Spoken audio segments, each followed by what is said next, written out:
এমন যদি হতো আমার দেশের শাসক। অসুস্থতা কি জিনিস একমাত্র যারা অসুস্থ হয়েছেন তারাই জানে।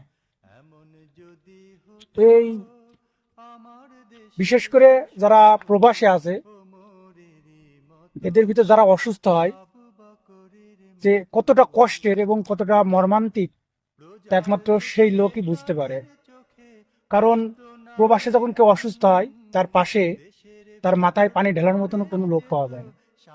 কারণ সবাই যে যার যার মতন ব্যস্ত, অনেকে চাইলেও কিছু করতে পারে না। সুতরাং পরিবারের লোক পাশে থাকে না, যার কারণে তার জীবনটা অনেকটা দুর্বিষহ।